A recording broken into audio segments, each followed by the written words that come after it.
Selamat Natal semuanya. Gimana kabarnya anak-anak hari ini? Oke, sebelum kita memulai perayaan Natal di hari ini, Ibu Ika punya satu pertanyaan untuk anak-anak semua. Kira-kira ada yang tahu tidak ya tema Natal kita tahun ini? Apa ya? Prepare Him Room. Iya, benar sekali. Tema Natal kita tahun ini adalah Prepare Him Room. Oke, sebelum kita memulai perayaan Natal hari ini, kita mau berdoa terlebih dahulu. How to pray? Hands together, close your eyes. Tuhan Yesus yang baik, terima kasih Engkau sudah boleh jaga kami sampai saat ini. Pada pagi hari ini kami akan melakukan ibadah Natal. Tuhan Yesus mau sertai dari awal, pertengahan hingga berakhir, mau jadi seturut kehendak-Mu. Terima kasih Tuhan Yesus. Amin. Oke, kita akan sama-sama menyanyikan lagu Hai Mari Berhimpun. Tapi dalam versi pertama kita akan menyanyikan dalam versi bahasa Inggris. Dan bait yang kedua kita akan menyanyikan dalam versi bahasa Indonesia. Begitu juga dengan bait yang ketiga. Ayo kita bernyanyi bersama-sama.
Oke, pada saat ini kita akan sama-sama menyaksikan video roleplay tentang kisah kelahiran Kristus Juru Selamat yang telah dijanjikan oleh Allah. Ayo perhatikan dengan baik ya.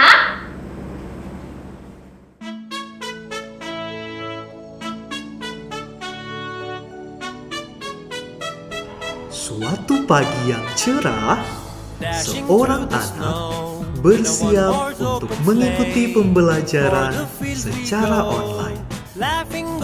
Selamat pagi anak-anak. Dari sini Bapak lihat ada yang sudah pasang pohon Natal ya di rumah. Selamat pagi juga Pak Davin. Iya Pak, di rumahku juga sudah ada kue Natal. Papa juga sudah belikan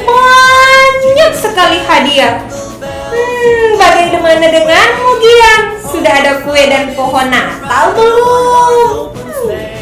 Loh, memangnya kamu pikir Natal itu tentang kue, tentang pohon Natal, dan hadiah saja? Iyalah, pasti itu. Semua tetanggaku sudah memasang pohon Natal yang bagus-bagus dan banyak hiasannya. Semua orang pasti suka dengan keramaian Natal. Tapi menurutku, itu bukan yang terpenting dari hari Natal. Sudah. Lebih baik kita sama-sama belajar apa yang dikatakan Alkitab tentang hari Natal. Ayo, sama-sama kita perhatikan makna Natal sesungguhnya melalui kisah berikut. Allah melihat segala yang dijadikannya itu sungguh amat baik. Kemudian Allah memberi perintah kepada manusia. Pohon yang ada di tengah-tengah taman ini, janganlah kamu menyentuh atau memakan buahnya, sebab engkau akan mati. Namun, manusia tidak mengikuti perintah Allah. Mereka mendengarkan perkataan iblis dan jatuh ke dalam dosa. Akan tetapi, karena kasih-Nya yang besar, Allah memberikan janjinya kepada Adam dan Hawa. Aku akan mengadakan permusuhan antara engkau dan perempuan ini, antara keturunanmu dan keturunannya. Keturunannya akan meremukkan kepalamu, dan engkau akan meremukkan tumitnya. Waktu berlalu. Adam dan Hawa terus menanti dan menunggu Allah menggenapi janjinya. Keturunan-keturunan mereka pun tetap menanti juru selamat yang dijanjikan Allah yang akan meremukkan kepala ular tersebut. Zaman Nuh, zaman Abraham, sampai pada zaman Yakub.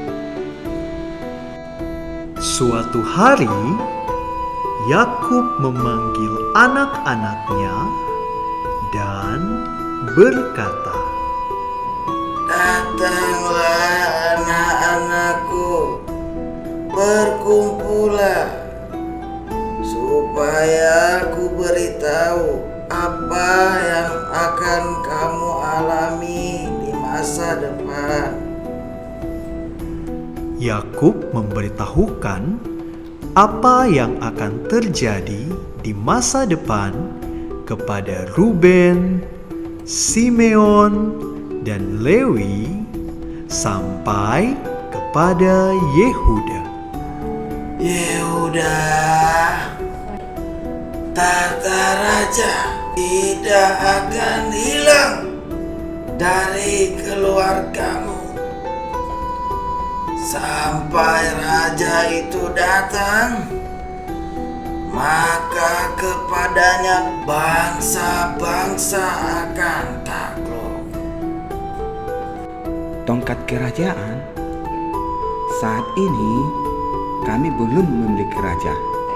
Siapa raja yang kerajaannya tidak bisa berakhir dan semua bangsa akan takut padanya? Yehuda dan keturunannya terus menanti siapa raja tersebut. Zaman terus berlalu dan tibalah zaman Daud. Pada masa itu, Allah berfirman kepada Samuel, Pergilah ke rumah Isai, orang Bethlehem itu, sebab di sana terdapat raja yang aku pilih. Inilah dia, raja yang ku kehendaki untuk bangsa Israel. Urapilah dia. Akhirnya, pada zaman ini, bangsa Israel senang karena memiliki seorang raja yang dikehendaki Allah. Namun, apakah Daud benar-benar raja yang akan meremukkan kepala ular? Ternyata tidaklah demikian. Meskipun Daud adalah raja dari keturunan Yehuda, tapi Daud berdosa dan mengikuti apa yang iblis mau, yaitu menginginkan istri Uria bernama Batsheba.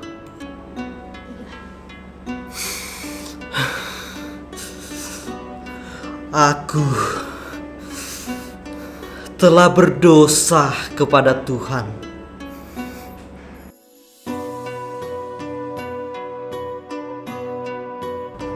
Aku akan memberikan seorang raja dari antara keluargamu, serta mengokohkan kerajaannya untuk selama-lamanya.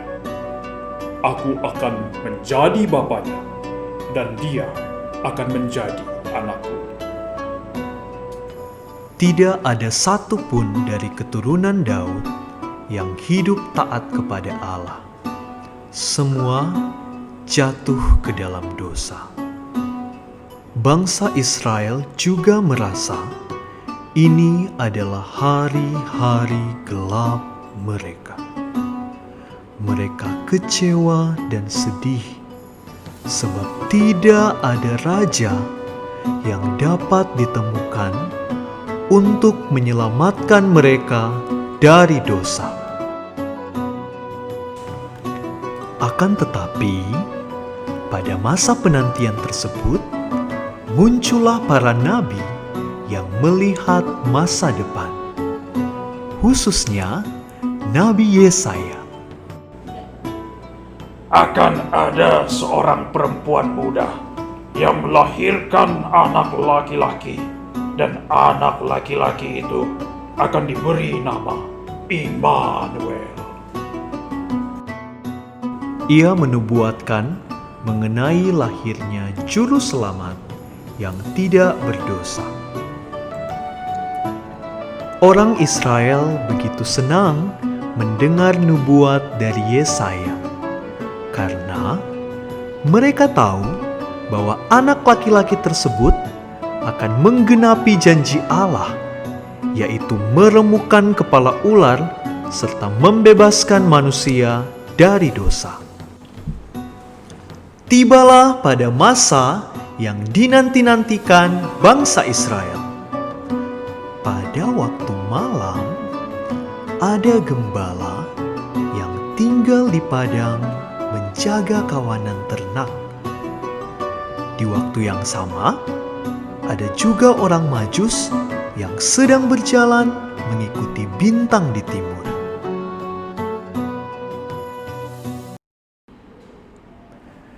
Jangan takut, sebab sesungguhnya aku memberitakan kesukaan besar untuk seluruh bangsa, bahwa hari ini telah lahir bagimu juru selamat, yaitu Kristus Tuhan di kota Daud. Dan inilah tandanya, bayi itu dibungkus dengan lampin dan terbaring di dalam palungan. Haleluya! Para bala tentara sorga pun turut bersukaria. Malaikat menyampaikan bahwa Yesus telah lahir sebagai berita kesukaan untuk segala bangsa, karena dialah juru selamat yang dinanti-nantikan oleh bangsa Israel selama ini dari salah satu keluarga Daud. Kabar sukacita mengenai kelahiran Yesus di Bethlehem tidak disambut baik oleh Raja Herodes. Ia terkejut dan gelisah mendengar bahwa telah lahir Raja segala bangsa di kota Daud. Begitu juga dengan imam kepala dan ahli Taurat yang sudah mengetahui bahwa Yesus telah lahir, tetapi sibuk dengan dirinya masing-masing. Tak satu pun dari mereka datang menyambut Kristus. Wah, ternyata benar ya bahwa pohon Natal bukan bagian dari kisah Natal yang sesungguhnya. Aku juga semakin mengerti yang diceritakan oleh Pak Dalvin. Kisah Natal adalah penggenapan janji Allah tentang juru selamat manusia. Hari Natal mengingatkan kita untuk mempersiapkan kelahiran Sang Raja di hati kita. Benar sekali apa yang anak-anak sampaikan. Saat kelahiran Yesus yang Kristi, Gian, dan Bapak tahu sebagai hari Natal, ini merupakan bukti dari segala janji dan nubuat yang tergenapi melalui lahirnya Yesus di kota Bethlehem. Nah, anak-anak sudah tahu ya cerita mengenai kelahiran Yesus yang menggenapi janji Allah. Sekarang ada dua pertanyaan untuk kalian refleksikan. Yang pertama, bagaimana seharusnya menyambut dan merayakan hari Natal? Apakah kita akan menyambut kelahiran Yesus seperti para gembala dan orang Majus, atau malah sibuk dengan diri sendiri seperti imam kepala dan ahli Taurat? Yang kedua, apa yang perlu dipersiapkan dalam menyambut hari Natal? Silakan kalian renungkan, lalu setelah itu bagikan hasil renunganmu kepada guru dan teman sekelasmu. Selamat berbagi, Tuhan Yesus memberkati.